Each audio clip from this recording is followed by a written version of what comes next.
Bonjour à tous, je suis ravie d'être parmi vous, hein. C'est toujours un peu ce cybershow, un laboratoire d'idées où il y a beaucoup d'échanges. C'est vrai qu'il y a beaucoup d'ingénieurs, de grands spécialistes des problématiques liées à la cybersécurité. Il y a quelques juristes.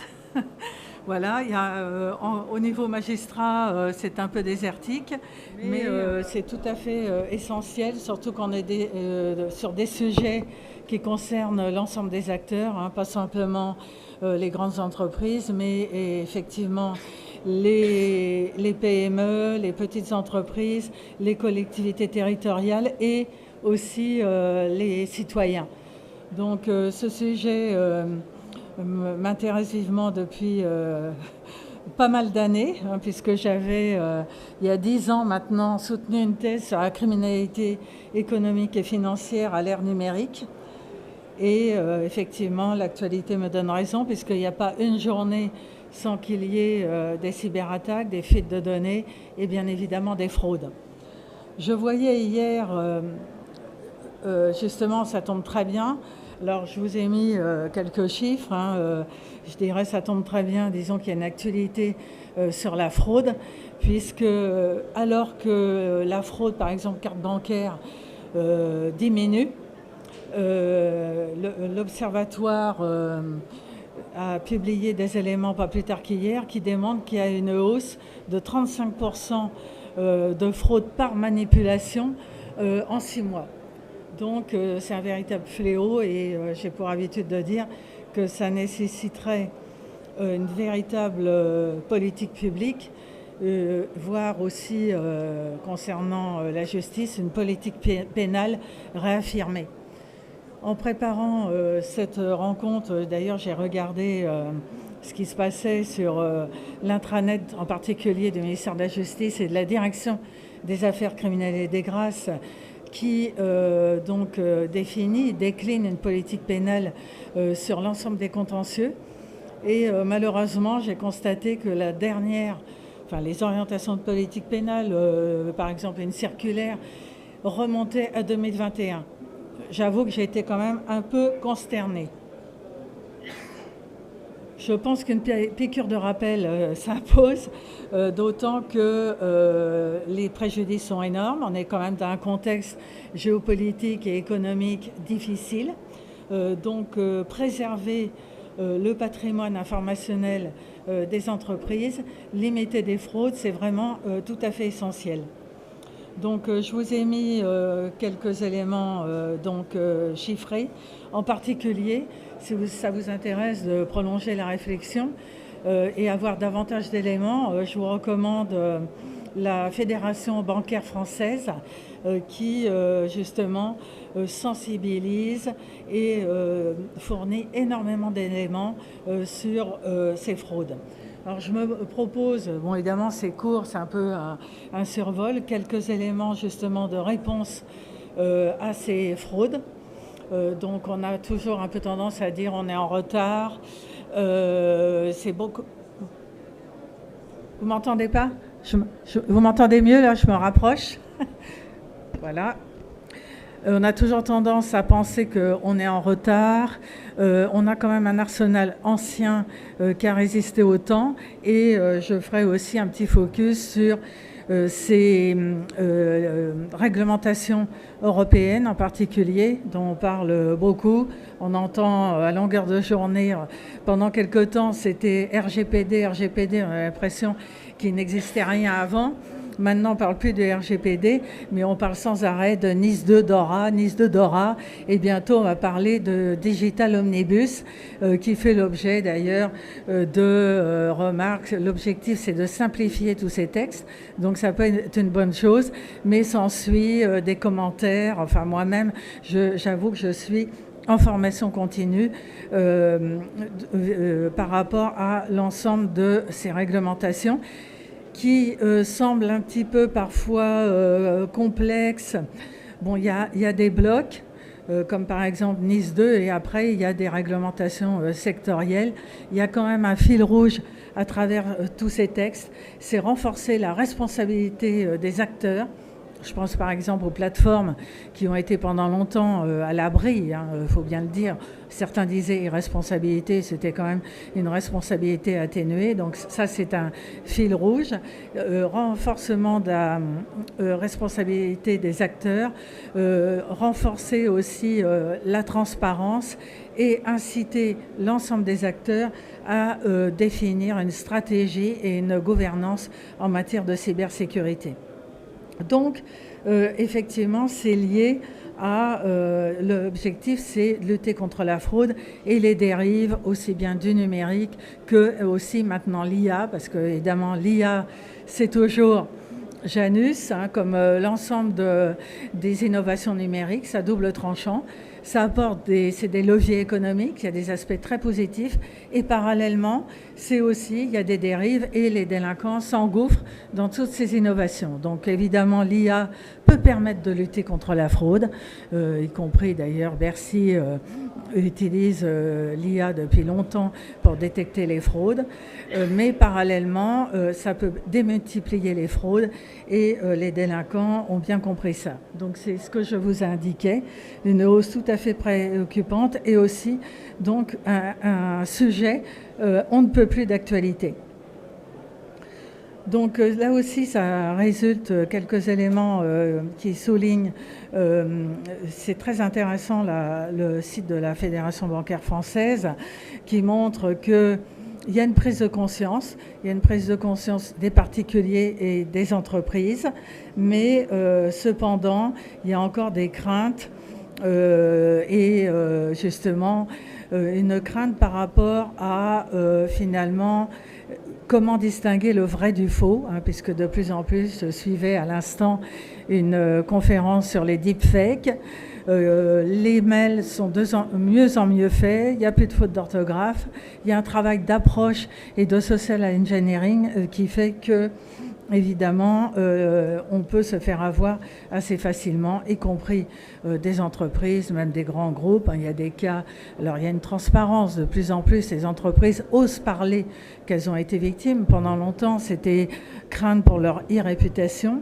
Il y a encore des cas extrêmement récents où ça n'a pas été ébruité, tellement la fraude est énorme. Alors, il y a aussi une meilleure connaissance des modes opératoires. Il y a énormément d'informations, par contre, qui est un petit peu dispersée. Vous avez la plateforme cybermalveillance.gouv.fr. C'est un effort étatique, c'est un GIP qui livre des informations aussi bien pour les particuliers que les entreprises et les collectivités territoriales. Mais on constate quand même qu'il y a énormément d'informations dispersées, ce qui nuit à l'efficacité du traitement. Alors, la délinquance, la cybercriminalité, c'est complètement, j'ai pris cet exemple parmi d'autres, industrialisé. C'est ce qu'a souligné le deuxième rapport du ministère de l'Intérieur sur l'état de la menace. C'est mentionné noir sur blanc, les fraudes numériques, la cybercriminalité s'industrialise avec en fait les nouveaux esclaves numériques. Certains d'ailleurs se font enlever et se retrouvent parqués. On n'en parlait pas pendant longtemps, c'est en train d'évoluer puisque là c'est un exemple en Birmanie, mais il y a d'autres exemples où les personnes qui sont en détresse psychologique, on leur fait miroiter des emplois, etc. Et elles se retrouvent parquées et contrôlées par des milices locales. Et j'ai pris cet exemple très récent, c'est de fin 2025. Voilà, il y a en ce moment, on est dans les baromètres, les panneaux crimes, il y a beaucoup d'informations, mais tout se rejoint. Donc plusieurs, là j'ai pris l'exemple du Césin, mais il y a aussi le CLUSIF qui a fait un bilan sur les modes opératoires très récemment. Donc en fait, vous voyez, les chiffres sont quand même très préoccupants et les entreprises, beaucoup d'entreprises sont victimes de fraude. Et je vais vous présenter rapidement la traduction juridique de ces fraudes, qui est un terme assez englobant, qui D'ailleurs, c'est pas, on a l'impression que l'ennemi est lointain, mais c'est aussi bien la fraude externe, bien évidemment, mais aussi la fraude interne, avec des affaires d'abus de confiance où, par exemple, des salariés ou ex-salariés vont utiliser les outils numériques mis à leur disposition par l'employeur, mais à des fins illicites, récupération de données, récupération de fichiers, même de bases de données. Voilà, donc là je passerai rapidement. C'est vrai qu'à longueur de conférence depuis hier, tout le monde dit un petit peu la même chose. Les chiffres sont... Parfois j'ai un peu de mal à comprendre, comme je le disais, qu'il y a un manque de réactivité au niveau d'une politique globale qui s'impose. On nous parle en ce moment de narcotrafic, de trafic de stupéfiants. Ça a toujours été, je dirais, le cœur du métier même d'un magistrat qui commence sa carrière. Il faut voir ce qu'il y a à l'arrière-plan, c'est-à-dire une économie souterraine, une criminalité financière et une cybercriminalité.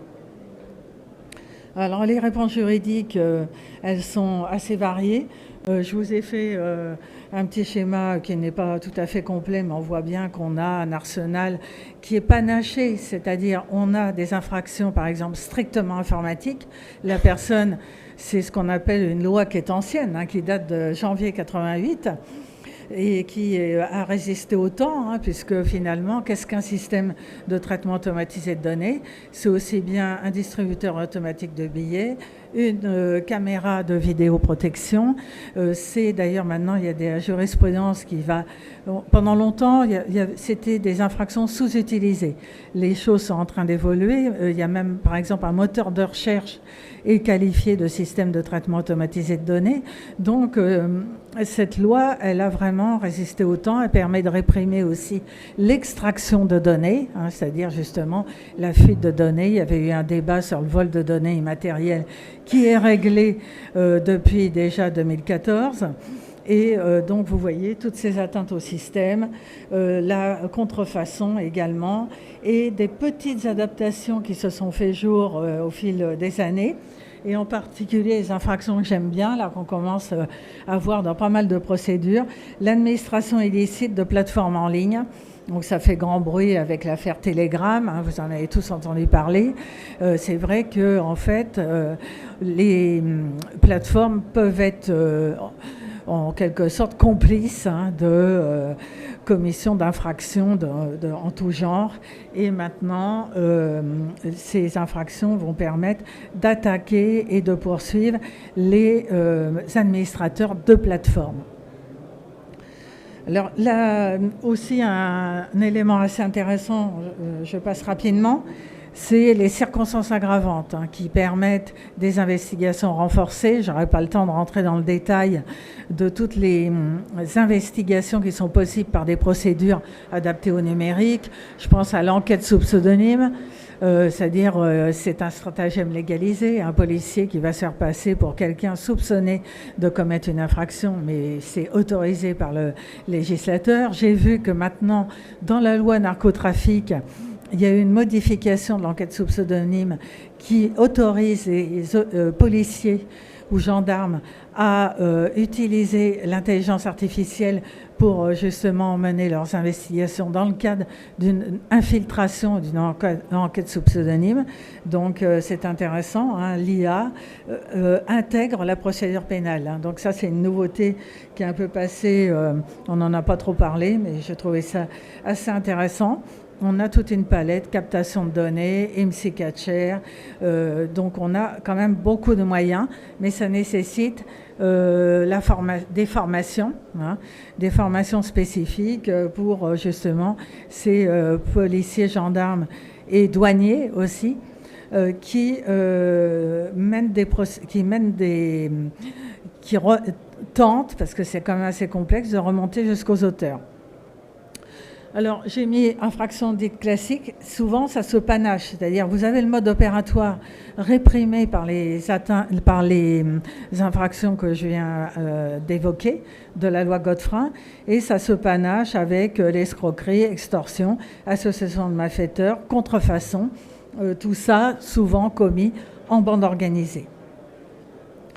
Voilà, donc ça c'est pour un peu, je ne vais pas vous lire mes slides, mais le législateur aussi, au fil des années, a aggravé les peines et de plus en plus, on a des affaires qui aboutissent.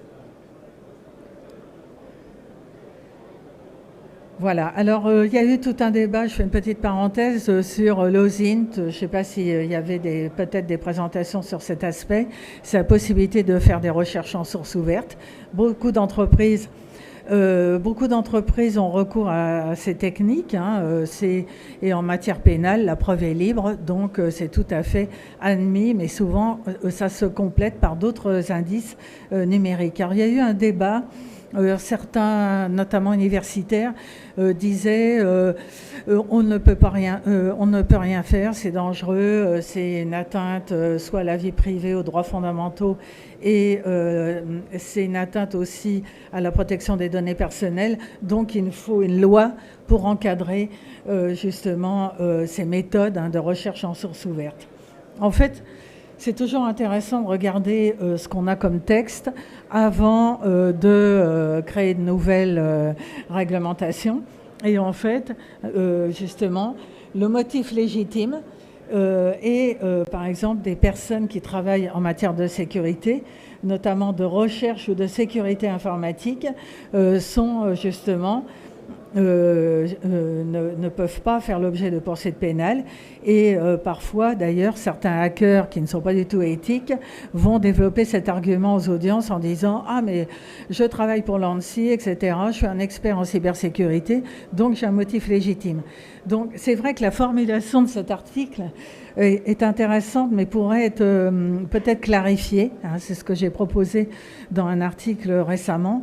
Mais en fait, si on regarde les textes, c'est plutôt un trop-plein juridique qu'un vide juridique. Alors souvent, on dit l'inverse. Voilà, donc les fraudes numériques, on a tout ce qu'il faut, on a tout un panel pour les réprimer.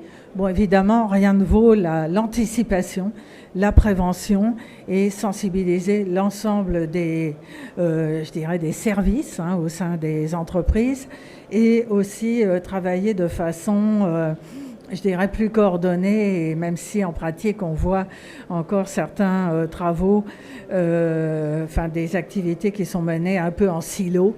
C'est vrai que, je prends un exemple concret, vous avez une fuite de données, ça peut concerner évidemment le DPO, mais si ça atteint les systèmes d'information, là ça va concerner le DSI.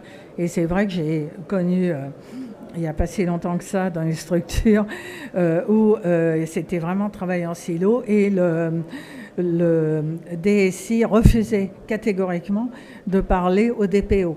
Donc voilà, alors que je pense qu'il faut, c'est toute la problématique, et j'en profite pour vous signaler un petit livrable très intéressant qui a été publié récemment par eFutura, qui est une association qui travaille sur ces sujets, plutôt sur l'archivage, mais de plus en plus sur la cybersécurité, justement en préconisant de positionner la cybersécurité au niveau des COMEX. Je pense que pour les groupes, c'est absolument essentiel. Alors, un petit focus sur les fraudes aux cryptoactifs. Les cryptoactifs, il ne s'agit pas de les diaboliser, mais enfin on constate quand même qu'on a beaucoup d'affaires de blanchiment organisé, des affaires d'envergure ou de vol, d'attaques de plateformes de crypto. Les délinquants, évidemment, ont vu un intérêt parce que c'était quand même pas vraiment encadré, si ce n'est qu'il y avait la loi Pacte de 2019. C'est vrai que la France c'était quand même a été assez en avance sur ce point, en tentant de réglementer justement les prestataires pouvant commercialiser, faire des business autour des cryptoactifs. Vous avez depuis, alors c'est assez récent, le règlement MiCA qui a été transposé par le biais d'une ordonnance de fin 2025 qui justement soumet les prestataires commercialisant les cryptos à justement, il faut qu'ils aient un agrément de l'autorité des marchés financiers. Ceci dit, ça n'empêche pas des fraudes qu'on constate, des fraudes assez importantes. Donc évidemment, par exemple, il y a beaucoup de personnes qui veulent placer leur argent et qui se font avoir. Alors c'est important de rappeler que bien évidemment il y a des faux sites. Il y a une liste noire qui est diffusée et actualisée régulièrement par l'autorité des marchés financiers. Mais bon, évidemment, certains particuliers n'ont pas forcément le réflexe d'aller sur le site de l'autorité des marchés financiers. Donc, de plus en plus, il y a justement des partenariats par le biais de cybermalveillance.gouv.fr qui concluent des protocoles avec l'ensemble des acteurs qui finalement travaillent dans le même objectif de protéger les consommateurs et de protéger les citoyens face à ces fraudes.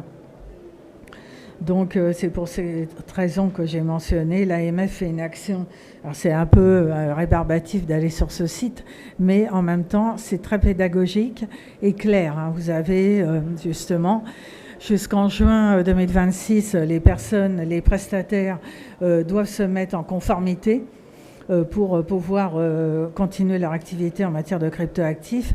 Et j'ai vu qu'il y avait déjà 11 sociétés qui avaient cet agrément de l'autorité des marchés financiers.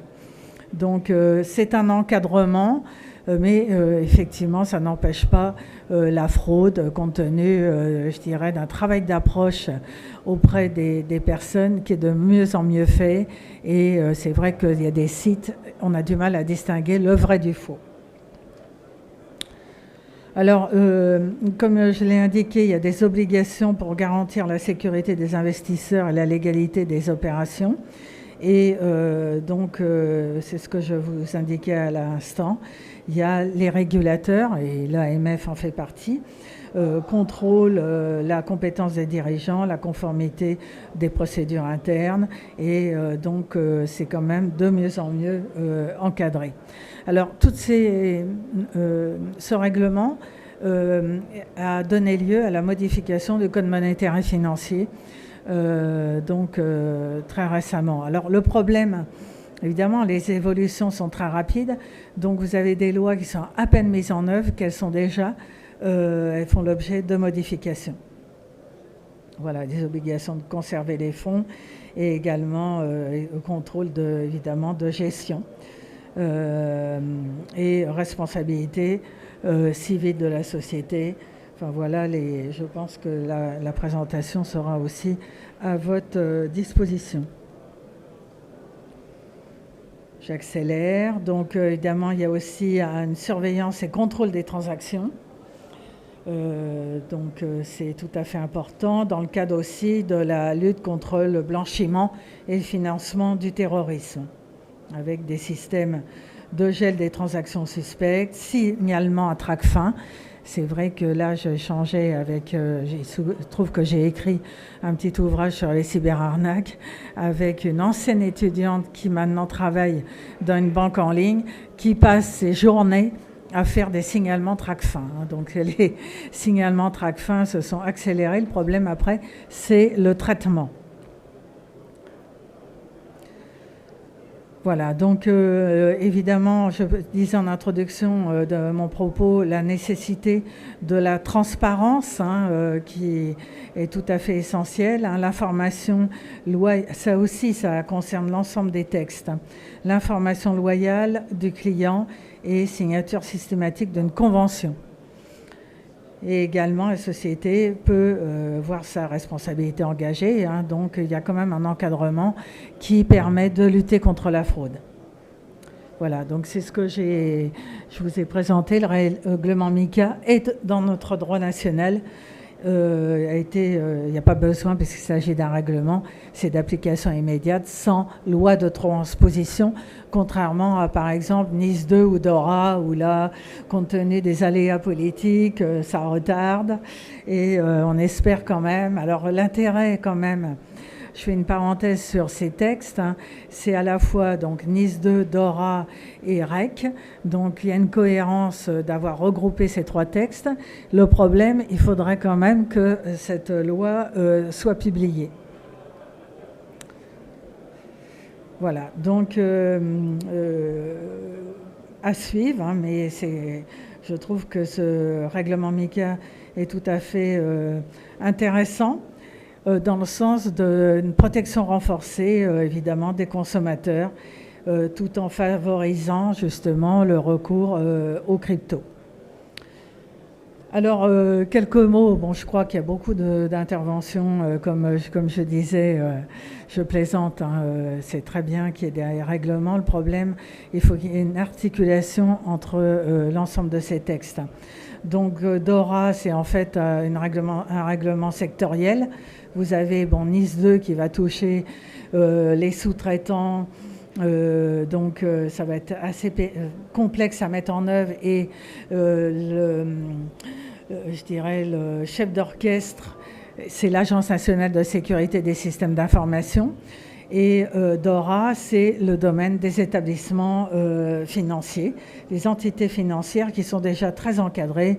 Donc, elles sont tout à fait sensibilisées à ces réglementations quand même très contraignantes. Mais donc là, c'est un renforcement. Je n'aurai pas le temps de rentrer complètement dans le détail, mais donc l'objectif, c'est renforcer la formation, la résilience opérationnelle, améliorer la gestion des risques, détection des incidents, donc ça aussi c'est pas nouveau, mais c'est également faire des tests de résilience. Donc tous ces textes vont aussi dans le même sens. Tests de résilience et détecter les vulnérabilités, des tests d'intrusion axés sur ces menaces et des mesures de protection qui sont basées sur les risques, hein, puisque aussi un fil rouge de l'ensemble de ces textes, je n'aurai pas le temps d'aborder l'IA Act, mais c'est aussi une réglementation basée sur les risques, je dirais plus ou moins importants. Et donc il y a vraiment quand même des points communs entre l'ensemble de ces textes.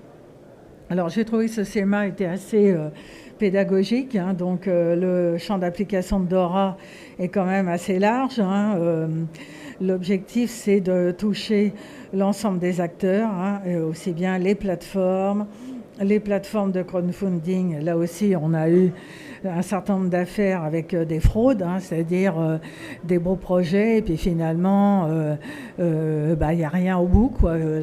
Les personnes qui ont contribué se retrouvent, je dirais entre guillemets, bec dans l'eau. Donc il y a quand même des personnes qui ne seront pas soumises à DORA, les intermédiaires en réassurance, PME ou les micro-entreprises. Donc, j'ai résumé aussi les 5 piliers en fait de DORA. Hein. D'une part, gestion des risques, comme j'ai indiqué, la classification et signalement des incidents. Ça pose toute la question en fait de la cartographie, hein, de l'ensemble non seulement de ces données, mais des risques, avec la gestion de faire par exemple des tests régulièrement et surtout décloisonner à travers justement l'un de ces piliers, c'est-à-dire le partage d'informations. Et là encore, il y a pas mal d'entreprises où il y a une marge de progression. Alors quelques éléments, j'aurai pas le temps là aussi parce que de plus en plus, il y a une jurisprudence qui se développe. D'ailleurs, c'est intéressant, face à une infraction pénale, là aussi, il y a un décloisonnement lié au numérique entre, par exemple, vous avez une infraction, finalement, face à une infraction, vous avez une réponse administrative de blocage, c'est l'un des exemples, et en matière de spoofing, de phishing, qui sont évidemment des infractions pénales qui se traduisent par le biais, par exemple, d'escroquerie en bande organisée, on pourrait penser qu'au niveau de la jurisprudence, ce sera la chambre criminelle qui, justement, rend ces décisions. Et la plupart des dernières décisions qui sont tout à fait intéressantes en ce domaine, notamment au regard des victimes de fraude, c'est la chambre commerciale. Voilà, donc la chambre commerciale a affiné sa jurisprudence Donc là, j'ai pris un exemple, hein, qu'une personne avait validé une opération via authentification forte. Et donc, le problème, c'est la recherche d'une négligence grave ou non. Donc, pendant un moment, effectivement, les banques se retranchaient pour éviter d'indemniser les victimes de fraude. Les choses sont en train d'évoluer. Il y a même des jurisprudences, certaines, je suis même en train de les analyser, de janvier 2026, hein, donc extrêmement récente. Mais effectivement, c'est quand même du cas par cas. Et il faut que la banque prouve justement la négligence, la négligence grave du client. Voilà, donc j'ai pris cet exemple, mais c'est assez intéressant.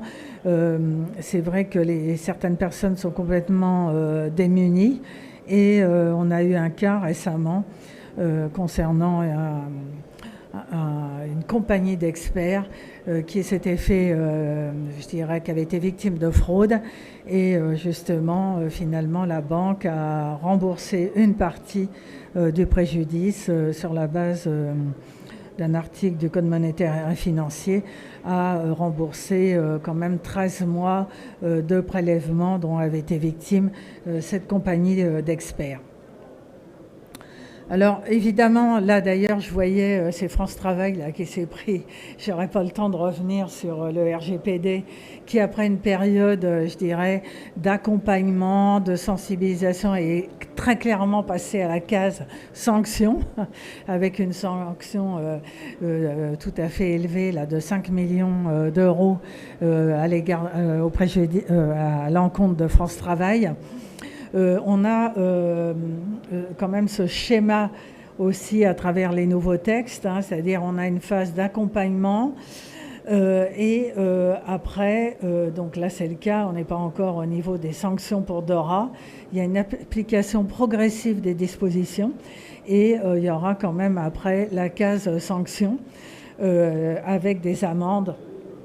Là aussi, on est dans le cadre d'amendes administratives hein, qui peuvent atteindre 10 millions d'euros ou 5% du chiffre d'affaires annuel total pour les entités financières non conformes.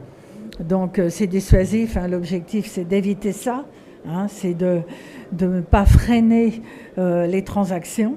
Mais il y a toujours, comme on dit, le bâton qui se profile à l'horizon en cas de non-respect des obligations. Hein. Donc j'en ai conscience, c'est quand même des contraintes énormes pour l'ensemble des acteurs et c'est pour ça qu'on le voit bien, il y a une certaine angoisse hein, autour de ces textes et c'est tout à fait important de se faire accompagner par les différents régulateurs qui sont à la disposition des établissements financiers en particulier. Voilà, là aussi, je n'ai pas pris ma dernière jurisprudence de janvier 2026, mais j'ai pris quelques exemples de fraude, en fait, hein, où donc en matière de spoofing, ou fraude au faux conseiller bancaire, ou de fraude au président. D'ailleurs, le fraude au président, il y avait une atténuation, il y avait beaucoup moins, c'était plutôt des tentatives. Et avec le développement de l'intelligence artificielle, il y a à nouveau réapparition de fraude au président. Voilà, donc de fraude aux investissements atypiques, qui, donc en l'occurrence, c'était au profit de bénéficiaires qui étaient mentionnés sur une liste noire, d'où l'intérêt d'aller voir ce qui se passe sur cette liste qui est mise à jour très régulièrement. Voilà, donc je me suis amusée, j'ai fait ça à l'IA hier soir, en attendant en prévision de notre rencontre. Donc voilà, la Cour de cassation a aussi ce rôle de protection des clients contre les fraudes et en particulier le spoofing. Donc je vous ai mis quelques références. Alors les moyens de lutte, effectivement, aujourd'hui on est dans cet événement où on a beaucoup de solutions qui sont proposées. Bien sûr, il n'y a pas que les aspects juridiques, hein, il y a aussi les réponses techniques, hein, comme authentification forte pour vérifier ce qui est fondamental, c'est l'identité numérique, hein, pour justement s'assurer qu'il ne s'agit pas d'une fraude. Effectivement aussi, il faut, je signale par la même occasion la création d'un nouveau service de vérification pour sécuriser les virements bancaires en vérifiant que le nom de bénéficiaire renseigné par le client correspond bien à l'IBAN de compte destinataire. Donc là aussi, il y a des améliorations. Elles viennent toujours en décalage, après malheureusement X fraudes qui ont pu prospérer, mais c'est quand même des avancées significatives. Voilà, donc là aussi, action très forte de la Fédération bancaire française qui justement s'adresse aux plateformes des réseaux sociaux, les hébergeurs de boîtes mail, pour justement aussi, c'est leur image de marque hein, qui est en jeu, participe à la lutte contre la fraude ou contre les escroqueries.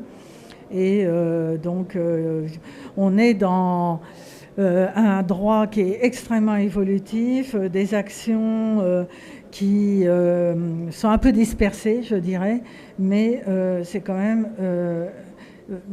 tout à fait intéressant. Et la lutte contre ces fraudes, le renforcement de la cybersécurité, c'est aussi une coopération publique-privée qui me semble tout à fait essentielle. Alors c'est vrai que certains ministères régaliens, pour avoir été quelque temps détachés au ministère de l'Intérieur, le ministère de l'Intérieur a recours à des entreprises pour utiliser par exemple des logiciels dans le cadre de procédures d'investigation, etc. Certains ministères régaliens sont plus enclins à travailler avec le secteur privé. C'est moins évident pour d'autres ministères, en particulier le ministère de la Justice, hein, par peur peut-être de confusion, mélange des genres, mais ça me semble tout à fait essentiel.